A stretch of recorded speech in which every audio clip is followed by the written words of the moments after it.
Este programa es presentado por Banco República.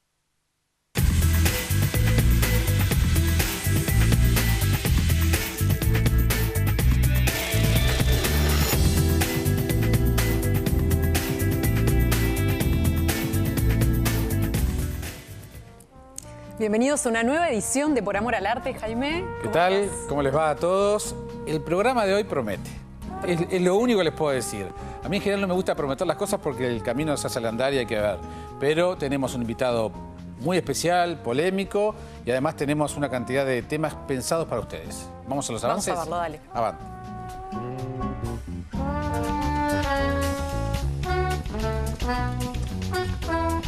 A Rodó hay que entenderlo en su mayor fertilidad. Que tiene que ser utilizado y aprovechado por los orientales y por las nuevas generaciones. Abrir esta colección al público es un debe del Estado. Por favor, mamá, no. Pero no son viejas.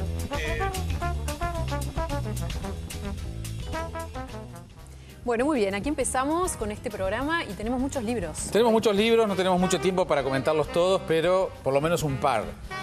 Antonio Skármeta es muy conocido, escritor chileno. El Postino. El autor de Ardiente Paciencia, que es la obra que inspiró El Postino, la película. Digo Ardiente Paciencia porque seguramente muchos televidentes recordarán la puesta en escena que tuvo a Berto Fontana en el Teatro del Notariado, dirigido por Otermin, tú sos muy joven, haciendo de Pablo Neruda. Pero este libro, Los días del arcoíris, que acaban de ver, es el último libro de Antonio Skármeta, que en realidad hoy es una película, fue obra de teatro y retrata los días del plebiscito de la época pinochetista, donde terminó ganando el no. El arcoíris era el logotipo de la campaña por el no. Y bueno, fue más o menos además en la misma época que en Uruguay. En realidad no fue así. El plebiscito en el Uruguay, el no, inspiró de alguna manera a todo ese movimiento y la esperanza de que los días del arcoíris terminaran con ser el principio del fin de la dictadura chilena. El libro, bueno, está en las librerías, me parece que es interesante. Es editorial de bolsillo, pero creo que es Random House quien edita a Antonio Skármeta. Ahora vamos a venir al Uruguay hasta con un cambio de música. Dejemos ese jazz que nos acompaña tradicionalmente. No es mi música, una orquesta de cumbia, música tropical. Yo confieso que no es lo mío, pero este es un caso muy raro.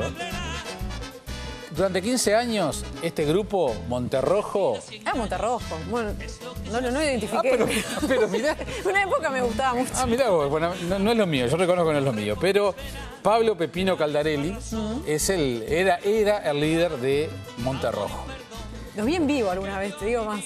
Pero sos una caja de sorpresa, Malena, la verdad que no la tenía. De casualidad. Bueno, lo cierto es que todos los excesos habidos y por haber cometió Pepino Caldarelli. Droga, alcohol, hasta que llegó un momento en que se asustó de lo que le estaba pasando, se le estaba yendo la vida, la de él y la de su familia, de las manos. Entonces dijo, no va más y me retiro de esto, pese a que le estaba yendo muy bien al grupo y a él especialmente. Y entonces la religión empezó a tener un papel importante en su vida. ¿Qué religión? No, le habla de Cristo. Él habla de una cosa muy genérica, no está directamente vinculado a ninguna en particular, ¿no? Ni los evangelistas, pero es muy abierto. Entonces, el libro se llama Mentiras y engaños cuando las luces se apagan. Es un testimonio muy sentido, muy honesto.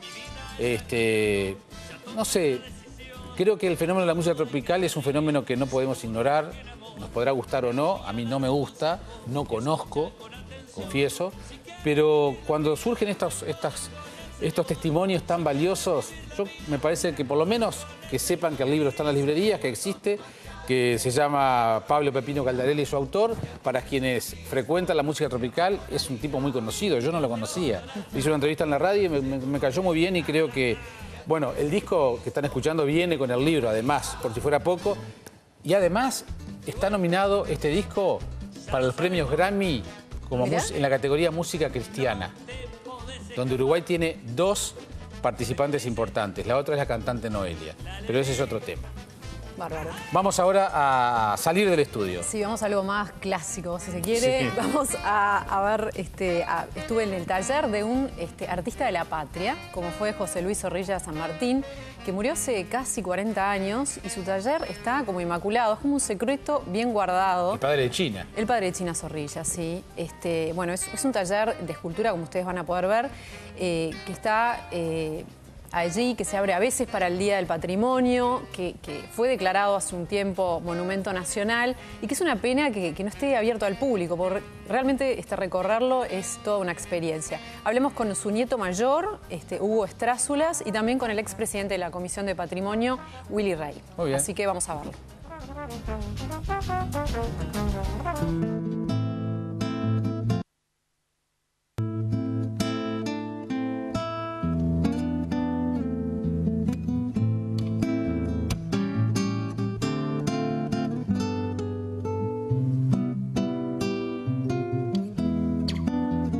Taller tenemos un acervo fundamental, un acervo clave para estudiar no solo la obra de Zorrilla, sino también lo que es la producción artística de una parte muy rica, sobre todo en materia escultórica, del Uruguay. Un acervo de yesos, un acervo de piezas metálicas, un acervo de dibujos, un acervo de pinturas, un acervo de fotografías, un acervo de documentos, la biblioteca, o parcialmente la biblioteca del escultor. Todo esto hace que lo que está aquí dentro sea, sea un material fundamental, podríamos decir, para el estudio de la historia del arte en Uruguay, y ni que hablar para el estudio del propio Zorrilla.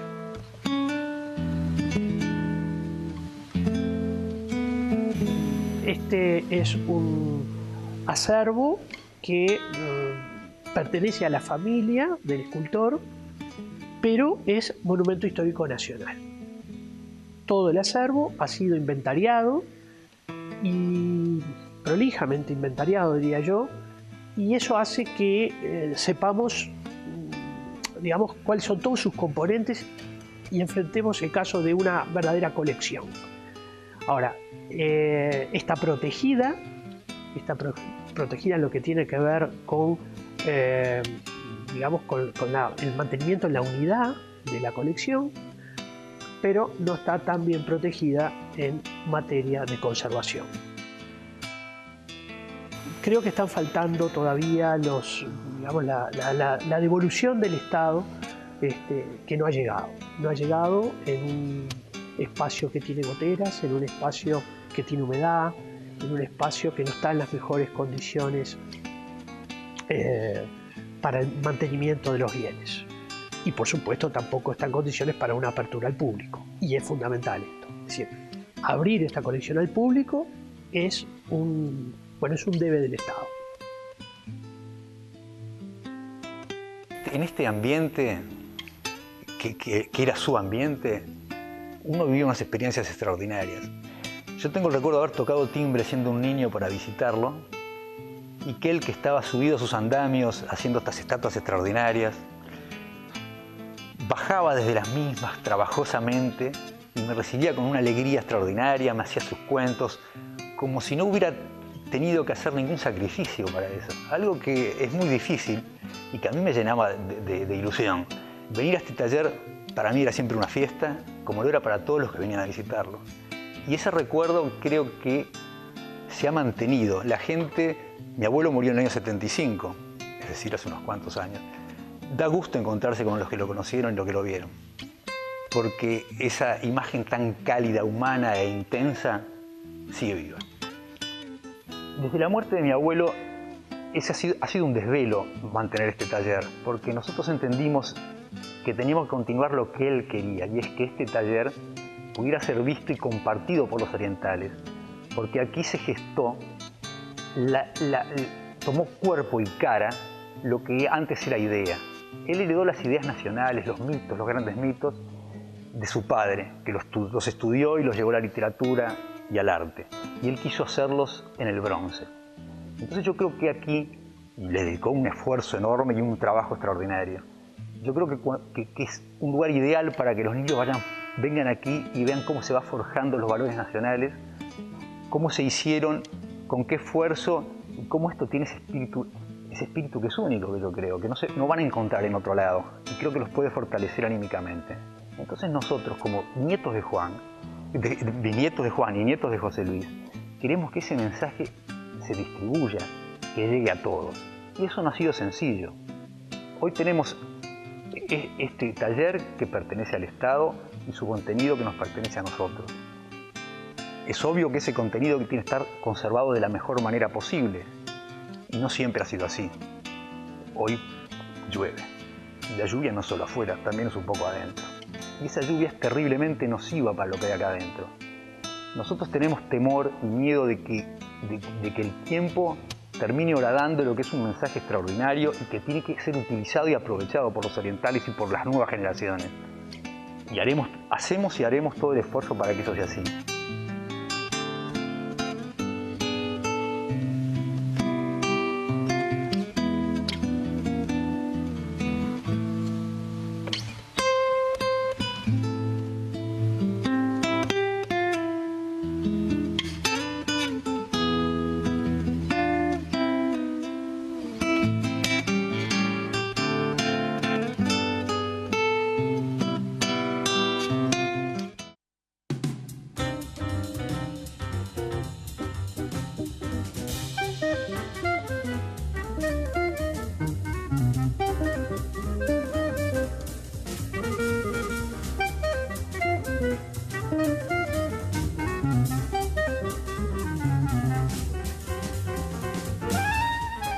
Segundo bloque de Por Amor al Arte. Está bueno a veces ver la cantidad de museos que hay, la lista de museos, porque a veces uno se queda con los 3 o 4 que más conoce o los que están en el recorrido del ómnibus, pero a uno cuando ve la cartelera de museos, como en este caso, está bueno porque es consciente de, no conozco el Museo del Azulejo, sí, por ejemplo. Así que bienvenida sea también esta parte del servicio de Por Amor al Arte para lo que es el recorrido cultural. Libros. Traje un libro que se llama Prométeme que serás libre, un título muy rimbombante. Sugerente, sugerente. Bueno, este autor, Jorge Molist, es catalán y escribió este libro que está ambientado en Barcelona en 1492. Pero no tiene nada que ver con Colón, eso se menciona así al pasar en algún momento, es lo que pasa en España en toda esa época, lo que pasaba en Europa, ¿no? Cuando estaban descubriendo América. Y es, una aldea de pescadores, de pronto viene un galeote pirata y ataca la aldea. Un niño ve cómo matan a su padre, cómo secuestran a su hermana y a su madre, y quedan como desvalidos. Se van con su hermano a vivir a Barcelona y empieza toda una odisea donde estos dos chicos van conociendo personas que los van nutriendo, los van formando, los van ayudando a crecer. Todo esto paralelamente a lo que va sucediendo en la historia. Este niño conoce, por ejemplo, a un mercader de libros que lo conecta con una librería y él va a ir aprendiendo el oficio de librero muy desde el comienzo de todo. Vamos a ver lo que era toda la historia de los libros antes de la imprenta, el tema de la caligrafía, los libros prohibidos. Era la época de la Inquisición, claro. O sea que hay muchísimo para contar sobre esa historia, sobre esa época tan tumultuosa y terrible en cuanto a lo que era el conocimiento. Es un libro escrito de forma muy sencilla, con un lenguaje muy claro, es bastante lineal también, o sea, no es una cosa que digas una joya literaria, no, pero es un libro que tiene una historia muy entretenida, es apasionante, o sea, uno se engancha muy fácilmente. Es un libro que está escrito con mucho cariño. El autor, Jorge Molist, tuvo una historia parecida, o sea, en cuanto a lo que fue la trayectoria del protagonista, porque él quería ser escritor y el padre dijo, no, tú primero vas a tener que trabajar duro, y pasó por un montón de oficios. Este protagonista pasa de ser aprendiz de librero a ser artillero, galeote, soldado, pasa por un montón de roles que uno le nutren sobre lo que fue la historia en ese momento, ¿no? En Europa, porque está todo muy detallado, es un contexto cultural realmente rico, se los súper recomiendo. Bueno, muy bien. Y está el último, les aviso por el que leyó y quiere, me parece que es una continuación por lo que pude leer, que se llama Tiempo de cenizas y me da la sensación que es una continuación de este libro. Bien. Malena, ¿qué es un flash mob? Flash mob es, quiere decir multitud instantánea. En un lugar público, un grupo de gente realiza una acción pensada, ¿no? Y luego que la terminan, se dispersan rápidamente. Tuvimos la oportunidad de ver en YouTube una acción de este tipo que desarrolló, que fue una iniciativa de la empresa COT, que es maravillosa. Vamos a verla porque vale la pena.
Qué bueno que a uno le pase eso, ¿no? Muy emocionante, la verdad. Bueno, muy bien. Bienvenido sea y que se repita, ¿no? En varios ámbitos. ¿Qué te parece?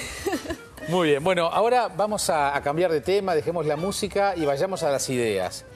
José Enrique Rodó es uno de los intelectuales uruguayos más importantes. Hoy pensábamos en Zorrilla, en los Zorrilla, pero bueno, también Rodó forma parte de esos nombres inmaculados de la cultura uruguaya. Sin embargo, para muchos hay una intención política, cultural, de ignorarlo, de erradicarlo. Y hay un movimiento de intelectuales, la otra vez tú nombrabas a Romeo Pérez Antón, entre otros, que han creado una sociedad rodoniana justamente para reivindicar y rescatar en este siglo XXI el pensamiento y la literatura y lo que fue la filosofía de José Enrique Rodó, que es algo más que sus parábolas, y que fue legislador a comienzos del siglo XX, entre otras cosas, escritor y filósofo. Así que si te parece, vamos a hablar con Daniel Mazzone, uno de los integrantes de la Sociedad Rodoniana, para saber por qué Rodó, José Enrique Rodó, fue y es importante aún hoy.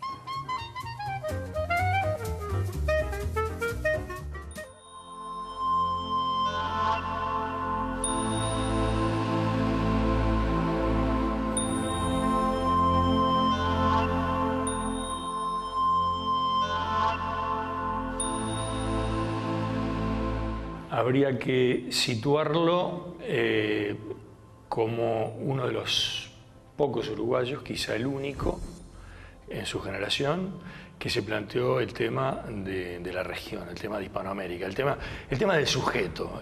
Rodó se preguntó quién soy, quiénes somos. Esa es la gran pregunta de Rodó, la gran pregunta inicial.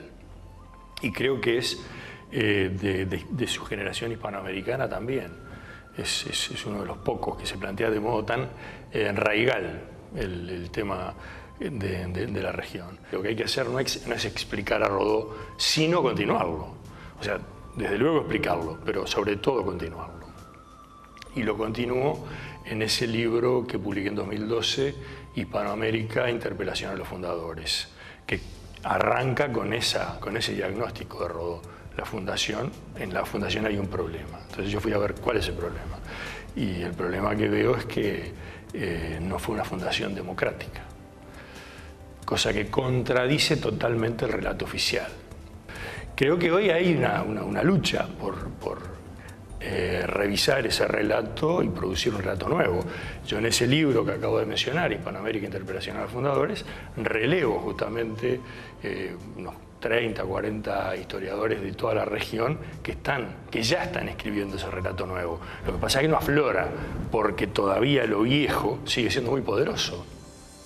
Y el problema, porque mis dos últimos libros, Desenfocados y Interpelación a los Fundadores, apuntan a lo mismo, apuntan a entender por qué ese ninguneo, por qué ese ignorar cosas tan profundas. Y bueno, tenemos serios problemas con nuestro discurso. Yo creo que muchos generadores de programas de enseñanza, lo único que pudieron entender de Rodó son sus parábolas, que es justamente lo más accesorio. Las parábolas de Rodó están escritas para que se comprendan sus puntos de vista profundos, pero no juegan ningún papel. O sea, a Rodó hay que entenderlo en su mayor fertilidad, en sus cuestiones de fondo, que fueron Hispanoamérica, que fueron Iberoamérica, que fue la cultura, que fue lo universal. Cuando Rodó comienza Ariel diciendo las dos fuerzas motoras de nuestra época son la democracia y la ciencia, o sea, es como decir la tecnología y decir la industria. O sea, eran las dos fuerzas motoras, que es la modernidad. Eso es la modernidad. Nuestras élites, yo creo que todavía siguen sin entender, en buena parte siguen sin entender la modernidad. Nosotros no queremos generar un mito de Rodó. Es tomar aquello que puede ser palanca para generar un Uruguay mejor y discutir aquello que puede ya no ser correcto. Se ocluyen las vías naturales para pensar, para elaborar en forma colectiva. Y esa es una de las consecuencias que estamos teniendo de eludir el pensamiento más potente. Y lo notamos en la catástrofe educativa, en una serie de dificultades que tenemos para resolver problemas, para ponernos de acuerdo, para debatir acerca de cuáles son las prioridades. O sea, es una sociedad que hace ruido por todos lados y no confluye en nada. Entonces, algo grave está ocurriendo. Bueno, cabezas como la de Rodó pueden aportar enormemente a resolver ese tipo de nudos.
Hola, Fran. ¿Qué haces, Flaco? ¿Cómo estás? No sé si notaste la bata. Oh, Tomen asiento. Tomen asiento. Hola. ¿Cómo estás, Silvia? ¿Cómo estás? Muy bien. No, a lo mejor se sorprenden un poco que hoy no traiga libretos. Cierto. Pero evidentemente el día de hoy es especial. Sí. En primera instancia porque el programa de hoy es especial, no solo porque tiene, como todo el mes de diciembre, una duración mayor, 2 horas, sino porque también vamos a recopilar las mejores cosas que hemos hecho durante el año, creemos haber hecho durante este año.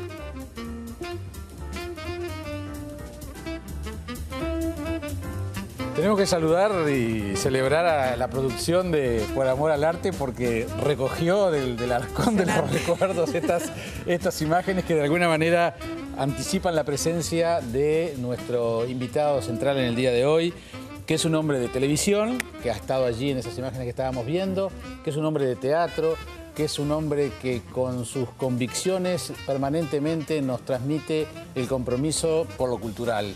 Es un defensor acérrimo del hecho cultural, pero del entretenimiento, ¿no? He estado en cine también. He estado en cine y laureado también, sí. Y con muy buena crítica, pese a que a veces incomoda lo que dice o lo que hace a nivel artístico. Y para nosotros es un honor recibir al señor Jorge de Nevi. Muchas gracias. Un gusto recibirte. Qué joven estaba, ¿eh? ¿De qué año es eso que veíamos? No sé yo los años, pero me envidio. Sí.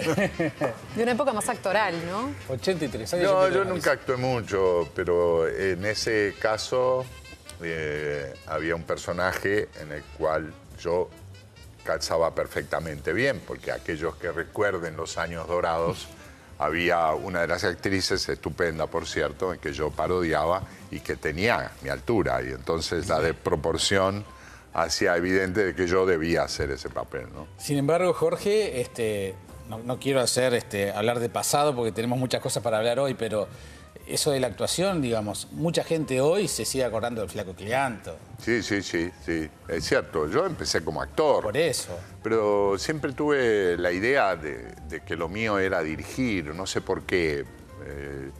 Tenía intenciones desde que empecé en el teatro, pero no había escuela de dirección y me pareció que lo más lógico era acercarme al teatro por la escuela de teatro, que es lo que hice. Y entonces la escuela de teatro como actor me llevó a empezar a trabajar como actor, hasta que alguien tuviera confianza en mí y pensara, bueno, podría dirigir algún espectáculo. Lleva su tiempo, lleva su aprendizaje, lleva sus golpes también, y bueno, finalmente logré hacer lo que quería, dirigir, pero de vez en cuando queda aquello y me gusta hacerlo también. Sí, sí. ¿Y qué fue lo mejor te quedó de esa época en televisión? No sé, yo soy muy crítico con lo que hago en el presente y después cuando voy al pasado y particularmente cuando veo estas cosas en televisión, no están tan mal, ¿eh? Yo las miraba y hasta hace poco alguien me mostró unas cosas que tenía y dije, están muy bien, estaba gracioso. Y yo pensé que no lo era en aquel momento, ¿no? Yo creo que teníamos, cuando hicimos el grupo primero Telecataplum y después seguimos con Plop a la muerte de Jorge Scheck, teníamos una energía tan grande en lo creativo, en el humor, en el reunirnos a diario, que las ideas surgían en forma permanente y estábamos discutiendo casi día y noche qué hacer. Y eso era muy bueno. Y se perdió obviamente porque el programa no se hizo más, pero ni siquiera sabíamos lo que teníamos entre manos. Era la fuerza del trabajo que te llevaba a hacerlo, pero a la vez había una conquista, creo, fantástica en eso, ¿no? Sí, pero tenías una materia prima espectacular, porque tenías a Pepe Vázquez, Emilce Viñas, Ángel Armaño. Incomparable elenco era. Claro. Incomparable, digo, por supuesto que había otros fantásticos por ahí, pero quiero decir lo que yo tenía entre manos ahí en ese momento. Ellos colaboraban permanentemente. Yo recuerdo las locuras que de pronto surgían en el piso, en el estudio. Y surgían cosas y surgían ideas próximas y uno aportaba una, otro aportaba otras cosas y era un momento creativo que yo estoy valorando recién. Mira qué joven estabas ahí, mirá lo que es eso, mirá lo que es eso. Pero ahí me regalaban Un buzo por semana, ¿eh? ¿Dónde estarán esos buzos? Mira qué bien. Lo que me harían falta ahora, ¿eh? Pero Jorge, también uno termina siempre añorando determinado tipo de televisión, y cuando hoy el humor en televisión es hacer chistes que parece que se levantarán de internet. Sí, se levantan de internet. Se levantan, digo que se levantan. No parece. Bueno, se levantan de internet. Uno dice, bueno, pero bueno, no es la televisión que nos merecemos. Sí. ¿No? Nada es la televisión que merecemos. Nada se refleja de lo que somos en la televisión, o muy poquito, o muy en algunos lugares, en algunos momentos. Pero la televisión debería ser un reflejo de lo que somos todos nosotros en todo sentido. No lo es. Lo que estamos teniendo es casi una parodia de nosotros mismos que recibimos, para peor, de lugares donde ya vivir es una parodia, como Buenos Aires, por ejemplo. Y si hacemos el razonamiento Vivir, ¿no? al revés, ¿no es la televisión que tenemos, no nos muestra tal cual somos en lo que hemos, no digo caído ni degenerado, pero en lo que hemos cambiado? La gente no hace la televisión, la hacen empresarios. Son los empresarios que dicen que nosotros somos así, pero nosotros no lo somos. No lo somos a la hora de muchas otras cosas. Por lo tanto, dicen que somos de una manera, nos muestran porque dicen que somos de esa manera, pero no somos de esa manera. Es una televisión mentirosa, una televisión falsa y una televisión utilitaria para hacernos cada día más imbéciles. Entonces, ¿estás de acuerdo con que se regule, por ejemplo? Totalmente, ya está regulada. Está regulada en este momento. Para ese lado. Y para el otro lado. Claro. ¿Pero estás de acuerdo La que se televisión, regule? claro, obviamente que se tiene que regular. Sí, ya está regulada. Perdón, hace unos años en Radio Sarandí... Dije censura. Dijo censura, poco feliz capaz que la palabra, pero... Para nada, la sigo empleando ahora, reafirmo. Pero si está ¿Por ahora qué? regulada y no está bien El regulada. tema es que la censura ya existe en televisión. Tú no ves la televisión que querés, yo no veo la televisión que quiero. ¿Quién organiza la televisión que nosotros vemos? ¿Quién decide que el cable, este cable y todos los cables que hay, tengan la programación que tengan? ¿Dónde están? ¿Cuál es la libertad de prensa o de emisión de quien decide poner películas clase B norteamericanas? ¿Quiénes son las personas? Porque si ustedes ven las revistas de cable, yo soy de Nuevo Siglo, así que este programa lo voy a poder ver, ustedes vean la revista y van a ver que el 95% de la programación es norteamericana y que son películas distribuidas por empresas norteamericanas y que además son actores norteamericanos de clase B y producciones de clase B.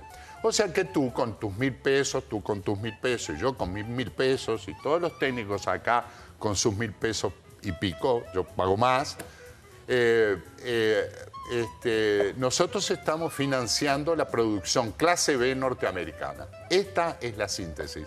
Se puede discutir no con apreciaciones, sino con hechos, con cifras, porque yo he contado las películas que se dan. He contado para poder decirlo en televisión y en radio cuando me lo preguntan.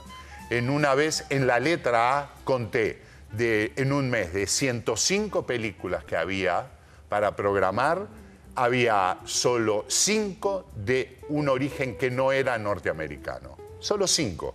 Y algunas de ellas eran inglesas, ahora están un poquitito más arriba, pero ahí, ¿verdad? ¿Qué quiere decir? Estamos viendo la televisión que los Estados Unidos de Norteamérica quieren que veamos. Y eso pasa lo mismo en cine también, ¿no? De alguna Totalmente en el cine. Han regulado absolutamente toda la industria y son los Estados Unidos que dominan. Y no me importa lo político, que también sería un tema para hablar aparte. Me importa lo económico. Simplemente, acá en los años 40, México dominaba la industria del cine en toda Latinoamérica. ¿Qué es lo que hizo Estados Unidos? Lo que hace de pronto con el trigo, con algunas otras cosas. Empezó a bajar los precios de sus películas hasta vender películas a pérdida. Y lo que sucedió es que el cine mexicano prácticamente desapareció. Claro.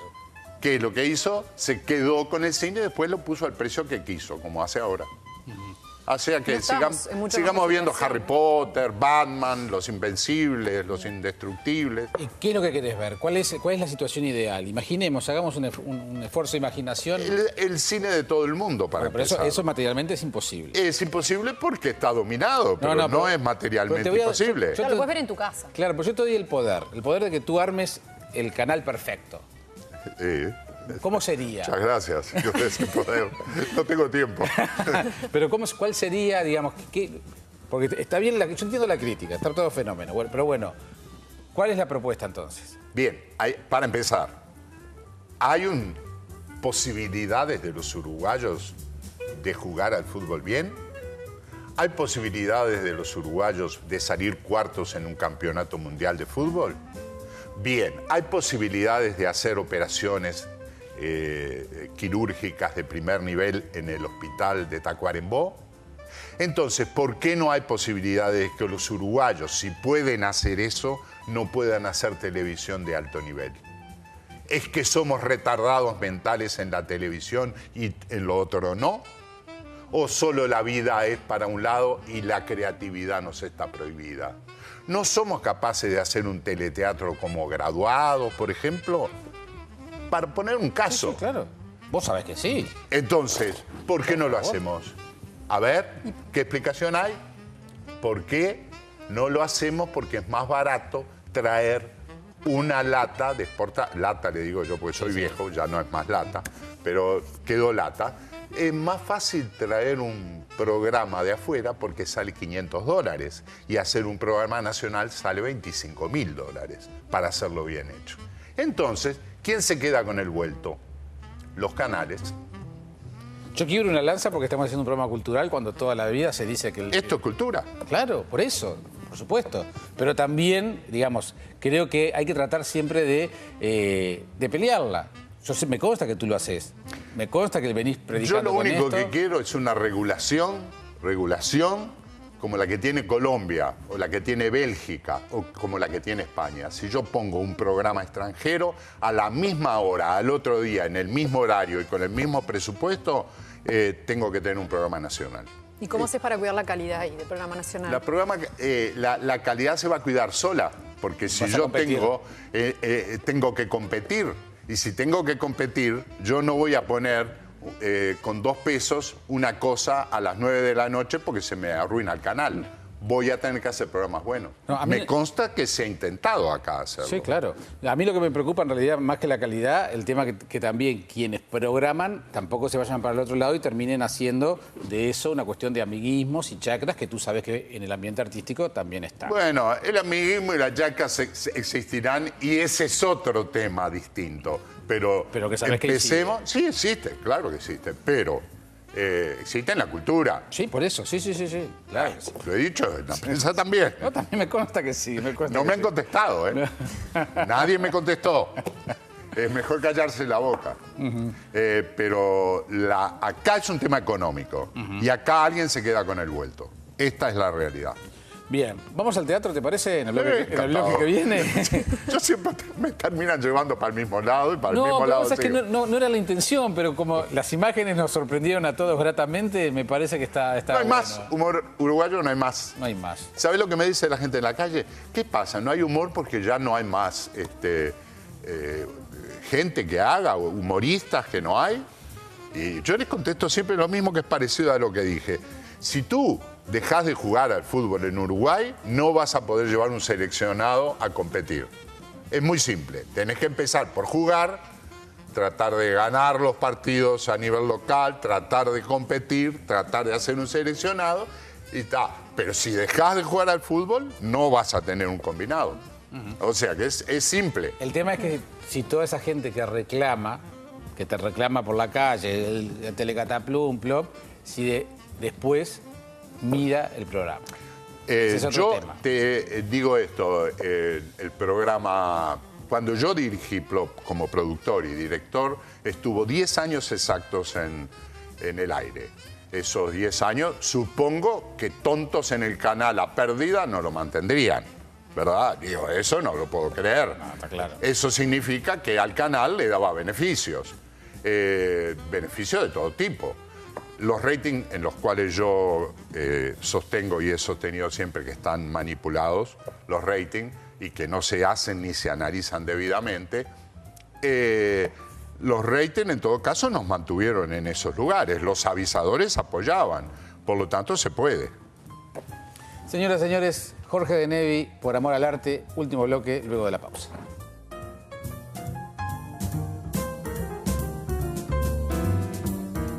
¿Cómo estás? No sé si notaste la bata. Tomen asiento. Tomen asiento. Hola. Buenas tardes. ¿Cómo estás, Silvia? ¿Cómo estás? Muy bien. No, a lo mejor se sorprenden un poco que hoy no traiga libretos. Cierto. Pero evidentemente el día de hoy es especial. ¿Sí? En primera instancia porque el programa de hoy es especial. No solo porque tiene, como todo el mes de diciembre, una duración mayor, 2 horas, sino porque también vamos a recopilar las mejores cosas que hemos hecho durante el año, creemos haber hecho durante este año 1983.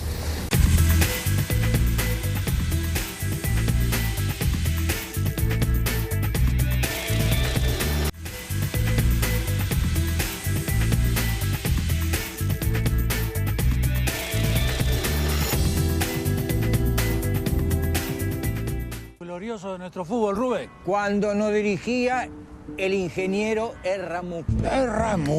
Se ganó una Copa América, nos llevó a la final del mundo y en la final de la otra Copa América no salió a la cancha a dirigir el último partido. ¿Pero qué me están diciendo? ¿Que renunció para tapar algún delito? Mira, chiquito, no rompas más las bolas, ¿querés? Y olvidate del ingeniero. ¿Lo puedo grabar? Lo primero es que usted tiene que volver a su casa y arreglar sus cosas para estar una semana acá. ¿Una semana? Bueno, tendría que arreglar las cosas en el diario, pero calculo que no va a haber problema.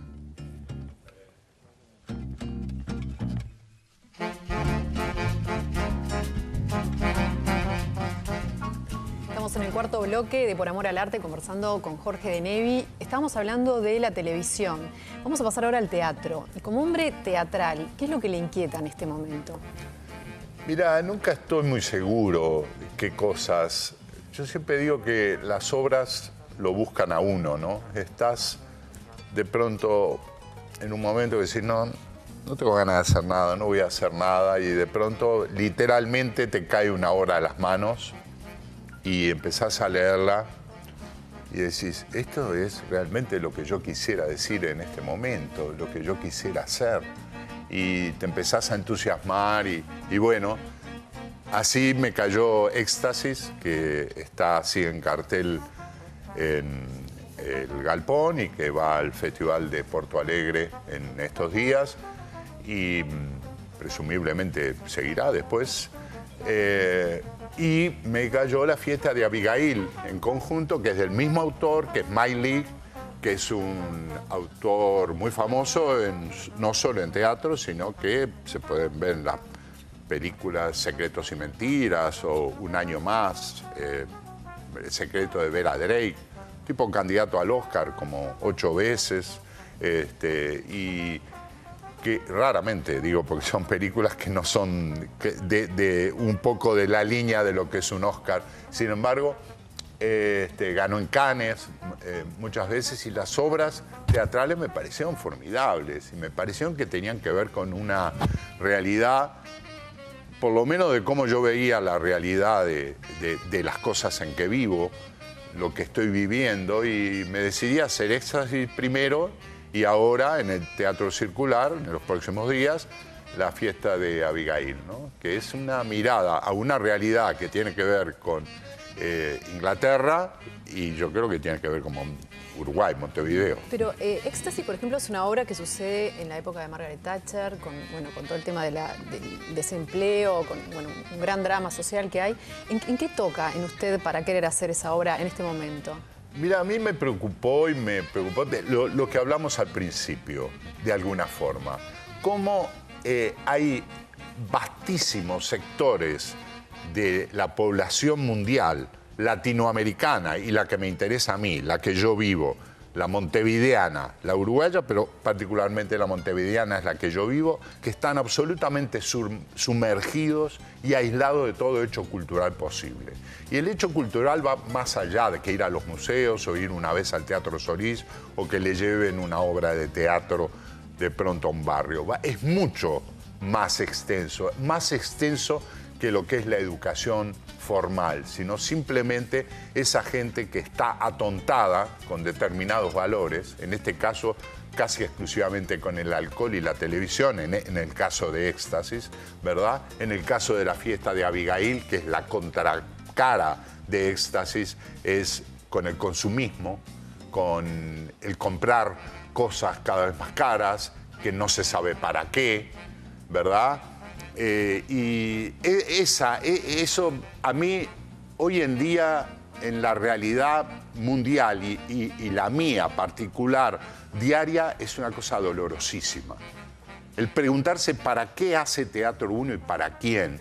Y si tiene alguna incidencia, algún sentido el trabajo que uno hace. Todas esas preguntas que me he hecho están de alguna manera respondidas en esa realidad que es Éxtasis y que es la fiesta de Abigail, ¿no? Y cuando De Nevi dirige comedia, cuando hace un éxito como Cómo poder enamorarse de un boludo, de Marcelo Puglia con Graciela Rodríguez, o cualquiera de esos grandes éxitos que tenés en materia de comedia, de esas comedias reideras que para muchos, y te han acusado de eso también, son vacías, son mero entretenimiento. ¿Cómo conciliar esa mirada tan comprometida con un teatro y esas otras cosas que se dicen? Bueno, la risa es una necesidad del ser humano permanente y hay una necesidad en la risa de exteriorizar determinadas zonas también, de exorcizar determinadas cosas. Ahí hay todo un plano que yo tenía a través de la televisión en la cual yo me formé y que yo adoro también porque tenía un contacto con el público muy fuerte y que sigo manteniéndolo a través de mi imaginación y mi necesidad. Yo hice Se busca un tenor, que es una obra que es un vodevil este año, por una necesidad personal de poder tener ese contacto a través de la risa con el público. También si yo no lo tengo, yo no creo que haya diferencia entre una cosa y otra. Se pueden decir cosas tan importantes riéndose como con un drama, ¿verdad? Pero en este caso hay un contacto con el público muy fuerte que es a través de la risa. Yo necesito tenerlo y voy a seguir teniendo la posibilidad de hacerlo. Lo voy a seguir haciendo sin duda.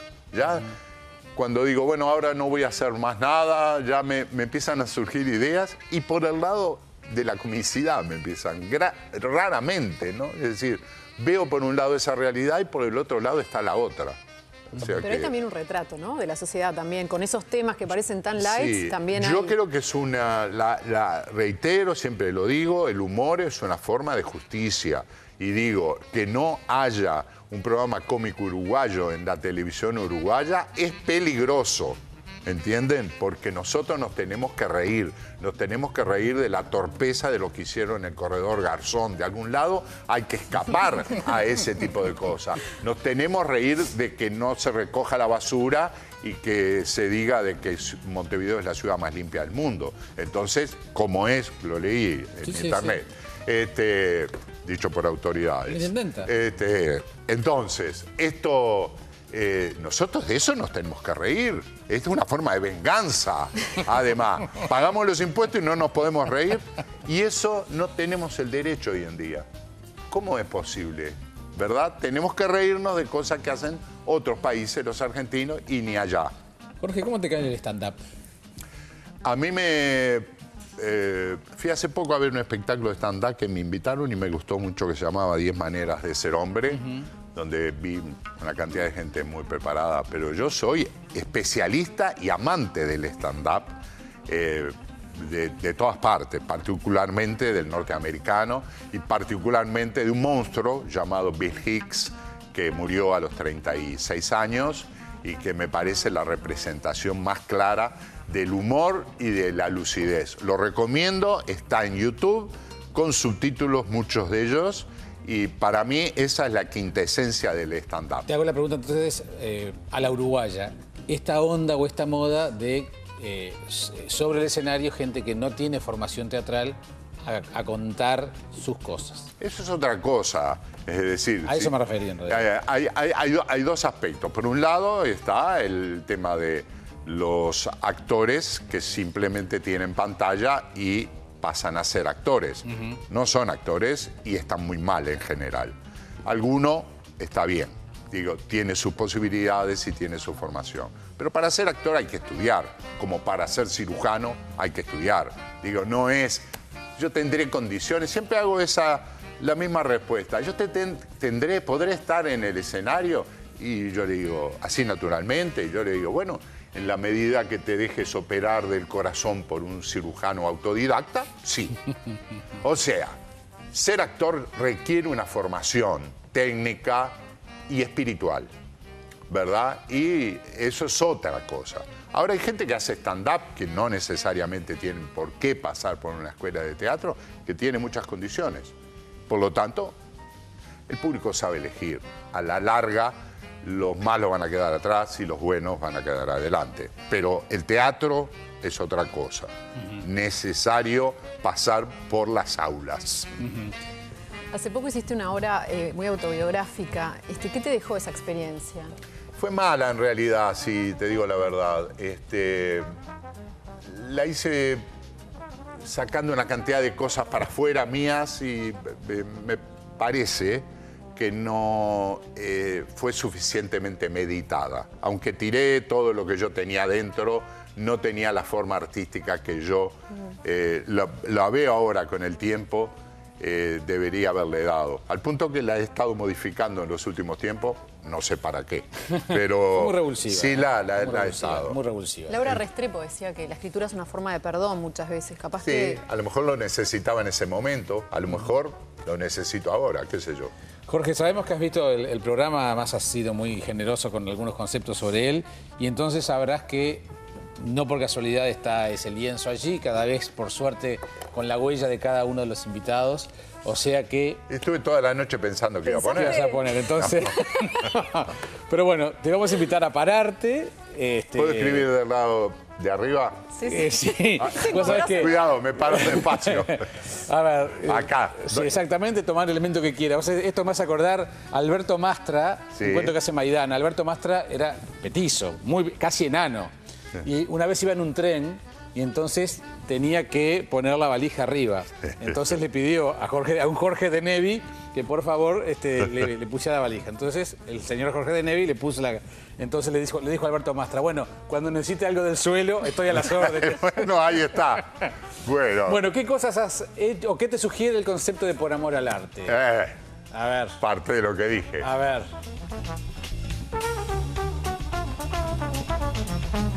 ¿Qué? ¿Empezar? Está escribiendo uno de los directores de teatro más cotizados del medio, o el más cotizado, ¿eh? El que todos quieren tener. Eso no quiere decir que sepa escribir. No, estoy hablando de teatro. Y además, como veíamos en el comienzo de este bloque, también actor de cine, con esa película fantástica que fue El Ingeniero, que bueno, en algún momento le haremos de cine cuando vengas de nuevo, Jorge. Pues será un gusto. Voló el tiempo. Sí, es lo que pasa. Me gustaría verla de nuevo. Sí, bueno, pues... La vi una vez nomás. ¿Y te gustó lo que hiciste? ¿Qué sé yo? Que a pesar de todo seguirá existiendo. Existiendo, buenísimo. Muy bien. El arte seguirá existiendo con gente como vos. Devuelvo esto. No me acusan después de robarme una. Mirá, mi estimado de Nevi, te podremos acusar de tantas cosas, menos de llevarte lo que no te pertenece. No, pero la carayona era tentadora. Muchísimas gracias. Ha sido un gusto, un honor tenerte. Sabés que disfrutamos mucho escuchándote y creo que nos hace bien que nos sacudan un poco. Bueno, agradezco mucho y espero que me puedan seguir invitando. Mirá, eso siempre me lo dice Guillermo Vázquez Franco, a quien viste al aire en este programa, y sigue viniendo. ¿Por qué no va a venir Jorge de Nevi? Es extraordinario porque, viste, ver a gente que opine así, este es uno de los sentidos de la televisión. ¿Ves? A ver, no sé cuántos ven este programa, no sé cuánta gente puede ver a Vázquez Franco en una conferencia si la da en un lugar. ¿Cuántos irán? ¿200? Acá de pronto lo ven 3.000. Eso es una conferencia fantástica de este tipo. A mí me dio grandes ideas, me movilizó. Claro. Este sentido que tiene, que esos miles vean, es como exponer una cosa y en una sala de teatro son 3 meses de función. Este es el poder que tiene la televisión. Y yo no digo que haya que hablar de cultura todo el día, hay que hacer entretenimiento, hay que hacer programas de preguntas y respuestas, todo lo que quiera. Pero esto es necesario. Yo vi a Paco Espínola cuando en Canal 5 daba charlas y se sentaba con la lentitud que tenía él, se armaba un cigarro y eran charlas de literatura magistrales y entretenidas. Sin duda. Del tipo que se armaba el cigarro, se prendía el cigarro. Y yo lo veía y era la antitelevisión. Le pegaban una cámara blanco y negro y hablaba. ¿Cuántos lo verían a Paco Espínola? A lo mejor 2.000. Claro. Lo ponías en una sala de conferencias y iban 100. Así que imagínate lo que hemos disfrutado nosotros esta hora aquí en Por Amor al Arte. Gracias por venir, ¿eh? Gracias. Malena, una semana. Una semana más y estamos aquí otra vez con ustedes. Que pasen bien.